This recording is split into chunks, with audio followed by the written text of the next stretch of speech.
আপনি যদি সারাক্ষণ চিন্তা করতে থাকেন যদি ওই জিনিসটা থাকতো তাহলে আমি সুখী হতাম, যদি অমুক সমস্যাটা চলে যেত, ওই মানুষটা আমার জীবন দুর্বিষহ করে তুলেছে, যদি সে একটা বাসের ধাক্কা খেত আমার জীবনটা কত ভালো হয়ে যেত। প্রতিবার বাস দেখলেই আমি এই দোয়া করি। আমরা সব সময় নিজেদেরকে একথা বলে বুঝাই যদি অমুক মানুষটি বা অমুক সমস্যাটি জীবন থেকে চলে যেত তাহলে জীবন কত সুন্দর হয়ে যেত, অথবা যদি অমুক দুঃখটি দূর হয়ে যেত তাহলে সবকিছু পারফেক্ট হয়ে যেত। যদি মানুষের পরিবর্তন হতো, যদি পরিস্থিতির পরিবর্তন হতো, যদি পরিবেশের পরিবর্তন হতো, আমরা এভাবে ভাবতে থাকি সবকিছুর পরিবর্তন হলে জীবন সুন্দর হয়ে যেত, তাহলে আমাকে আর দুর্বল থাকতে হতো না। আমরা ভোগের উপর ভোগ করতে থাকি আর এতে পুরোপুরি আচ্ছন্ন হয়ে পড়ি। আর আল্লাহ আজ্জা জাল্লা বর্ণনা করছেন, জানো তুমি কত দুর্বল? তুমি একটি মাছির চেয়েও দুর্বল। দুআফাত তালিব ওয়াল মাতলুব। যখন তিনি এভাবে বলছেন আমি আপনি মজ্জাগতভাবে অবিশ্বাস্যভাবে কতটা দুর্বল, একটু চিন্তা করে দেখুন। আপনাদের প্রত্যেকের মাথায় বিভিন্ন জিনিসের চিন্তা আছে প্রতিদিন। আমরা এখন রোজা রাখছি, নামাজ পড়ছি, আর আলহামদুলিল্লাহ নামাজ পড়ার সময় আমরা মনোযোগ ধরে রাখার চেষ্টা করি, কিন্তু এর বাইরে আপনার মাথায় কোন চিন্তা ঘুরঘুর করে? আপনি কি নিয়ে উদ্বিগ্ন থাকেন? আপনি কি নিয়ে চিন্তা করেন? কোন চিন্তাটি আপনার মাথায় সারাক্ষণ ঘুরতে থাকে? কোন জিনিসটির ব্যাপারে ভাবেন এটা যদি থাকতো, আর কোন জিনিসটির ব্যাপারে ভাবেন যদি এটা না থাকতো? কারোর জন্য অসুস্থতা, কারোর জন্য ডিপ্রেশন, কারোর জন্য দুঃখ, কারোর জন্য হয়তো কোনো ব্যক্তি। কেউ কেউ ভাবেন যদি ওই মানুষটা আমার ব্যাপারে খুশি হতো। তারা অন্য একজনকে খুশি করার চিন্তায় মশগুল থাকেন। যদি আমার বাবা আমার উপর খুশি থাকতেন তাহলে আমি সুখী হতাম, কিন্তু আপনার বাবাও তো একজন মানুষ। তিনি যদি আজ খুশি হয়েও থাকেন, কাল হয়তো তার জীবন শেষ হয়ে যেতে পারে। তারপর আপনি কি করবেন? এরপর আপনি কোথায় দাঁড়াবেন? সুতরাং আমি আর আপনি এভাবে এসব জিনিসের পেছনে ছুটতে থাকি। আর এর পরের আয়াতে আল্লাহ আজ্জা ওয়া জাল্লা বলেন, মা কদারুল্লাহ হাক্কা কদরিহি। তারা আল্লাহকে যথাযথ মর্যাদা দেয় না। ইন্নাল্লাহ কাউইয়ুন আজিজ। নিশ্চয়ই আল্লাহ শক্তিধর, মহাপরাক্রমশালী। তুমি দুর্বল কিন্তু আল্লাহ সর্বশক্তিমান। তিনি আরো বলেন, তোমরা আল্লাহকে যথাযথ মর্যাদা প্রদান করনি। জানেন তিনি আমাকে আপনাকে কি বলছেন? তিনি বলছেন তোমরা বিভিন্ন জিনিসের পেছনে ছুটবে, তোমরা বিভিন্ন মানুষের পেছনে ছুটবে, তোমরা এই দুনিয়ার যত কিছুর পেছনেই ছুটো না কেন, এর প্রতিটি জিনিসের একদিন সমাপ্তি হবে। এর প্রতিটি জিনিস দুর্বল। এই কারণে তুমিও দুর্বল হয়ে পড়েছ। এই জন্য তুমি বারবার দুঃখ ভারাক্রান্ত হয়ে পড়ছো। ফলশ্রুতিতে তুমি বারবার ক্ষতির সম্মুখীন হচ্ছ।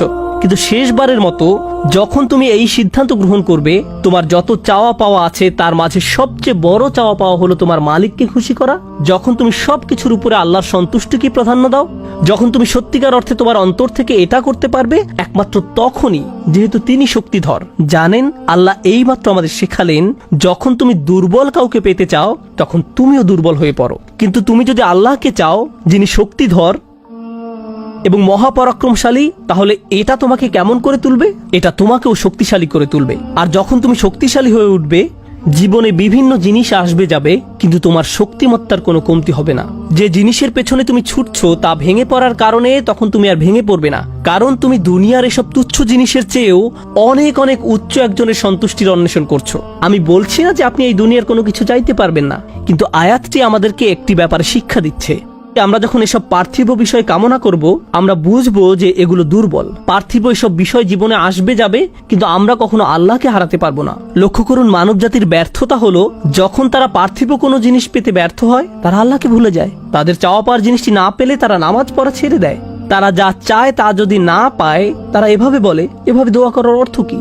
তারা যখন তাদের আকাঙ্ক্ষার বস্তুটি পায় না, তখন দুঃখ হতাশা একেবারে ভেঙে পড়ে এবং বলে, আমি তো আল্লাহর সাথে কথা বলার শক্তিও পাচ্ছি না। এমনটি ঘটার কারণ হলো সমস্যায় পড়ার পূর্বে আল্লাহর সাথে তাদের বন্ধন শক্তিশালী হয়ে ওঠেনি। যদি সে বন্ধনটি আগে থেকেই বর্তমান থাকতো, যেমন মূল যদি শক্তভাবে গাঁথা থাকে, তাহলে ঝড় এলে এদিক ওদিক দুলতে থাকে, সম্পূর্ণ ভেঙে পড়ে না, মূলের উপর দাঁড়িয়ে থাকতো। আর ঝড় চলে গেলে আবার ফল দেয়া শুরু করতো। এরকম একটা উপমার কথা কোরআনে অন্যত্র এসেছে, আসলুহা সাবিত ওয়া ফারউহা ফিস সামা। লা ইলাহা ইল্লাল্লাহ হলো এমন একটা বৃক্ষের মতো যার শেকড় মাটিতে এবং শাখা আকাশে উত্থিত।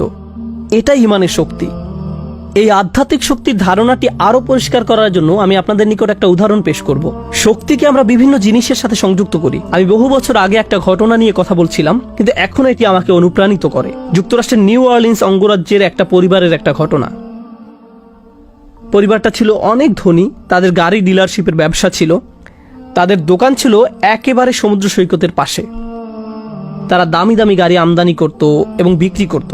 এরপর হ্যারিকেন ক্যাটরিনা আঘাত হানল। ক্যাটরিনা এসেছিল বিশাল জলোচ্ছ্বাস নিয়ে এবং এর ফলে তাদের কেনা সকল গাড়ি ভেসে গেল। একমাত্র লেক্সাস এলএস মডেলের একটা গাড়ি বর্তমান ছিল এবং পরিবারটা এই গাড়িতে করেই হ্যারিকেন আক্রান্ত এলাকা থেকে পালিয়েছিল। দুর্যোগ শেষ হওয়ার কয়েক মাস পরে স্টেটের সবকিছু খুলে দেওয়ার পর আমি আবার তাদের সাথে দেখা করতে গিয়েছিলাম। যে পরিবারটি মাসে প্রায় 2 কোটি টাকা আয় করত, তারাই এখন সেই লেক্সাস গাড়িতে করে পিজা ডেলিভারি দিচ্ছে। পরিবারটি এখন এই কাজ করছে। এক ব্যক্তির পিজা দোকানের জন্য তাদেরকে হায়ার করা হয়েছিল। মা বাবা দোকানে পিজা বানাতো আর ছেলে লেক্সাসে করে সেই পিজা ডেলিভারি দিত। আমি যখন এটা দেখলাম, কল্পনা করতে পারেন অন্য কেউ যদি এরকম পরিস্থিতিতে পড়তো, অন্য কোনো মিলিয়নিয়ার যদি এভাবে দেউলিয়া হয়ে যেত, তাদের কি হতো? তারা সম্পূর্ণ হতাশ হয়ে যেত, মদের বোতল হাতে জীবন পার করে দিত। কারণ তারা মনে করত যা তাদের ছিল তাই তাদের শক্তিশালী করেছে। এখন যেহেতু এই সম্পদ হারিয়ে গেছে, আমার পক্ষে আর এই পরিস্থিতি মোকাবেলা করা সম্ভব নয়, এই ধরনের ক্ষতি সহ্য করা সম্ভব নয়। কিন্তু এই পরিবারের ক্ষেত্রে যখন আমি তাদের সাথে দেখা করলাম, সবাই খুবই শান্ত, নির্বিঘ্ন। বাবার অনেক বয়স হয়েছিল। এই রকম বয়সে এমন ক্ষতির সম্মুখীন হলে মানুষ হার্ট অ্যাটাক করে, উচ্চ রক্তচাপে ভোগে, কিন্তু এই মানুষটা সম্পূর্ণ শান্ত। তো আমি তাকে জিজ্ঞেস করলাম, কিভাবে এটা সম্ভব? আমি এমনকি আমার প্রশ্ন করাও শেষ করতে পারিনি। আমি শুধু বললাম, কিভাবে? তিনি হেসে উঠলেন। তিনি বললেন, যখন ব্যবসা ভালো ছিল আমি সারাক্ষণ ফোনে ব্যস্ত থাকতাম। শিপমেন্ট এসে পৌঁছেছে কিনা, পেমেন্ট দিতে দেরি হচ্ছে কিনা, কার কি ডেলিভারি দেওয়া প্রয়োজন, কাস্টমার খুশি কিনা, ট্যাক্সের হিসাব ঠিক আছে কিনা, কর্মচারীদের সমস্যা, অমুক সমস্যা, তমুক সমস্যা, এসব কারণে আমি কোনো মতে জুমার নামাজে উপস্থিত হতে পারতাম কোনো রকমে। কিন্তু এখনো তো টেবিলে খাবার আছে, এখনো তো আমাদের মাথার উপর ছাদ আছে, আর এখন আমি নিশ্চিন্তে মসজিদে গিয়ে নামাজ আদায় করতে পারি। আর সকালে ঘুম থেকে উঠে আমাকে কিচ্ছু নিয়ে ভাবতে হয় না, একমাত্র আমার রবকে মনে করা এবং তার কৃতজ্ঞতা জ্ঞাপন করা ছাড়া। আমার আসলে মনে হয় আমার জীবন শেষ হওয়ার পূর্বে আল্লাহ আমাকে সহজ জীবনের এই নিয়ামত দান করেছেন। সেই বাবা এটাই বলেছিলেন, কোনো সাধারণ মানুষের পক্ষে এভাবে কথা বলা সম্ভব নয়। আপনি যদি এমন কথা অন্য কোনো ব্যবসায়ীকে বলতেন, সে বলতো এই লোকটার মাথা নষ্ট হয়ে গেছে, তার সকল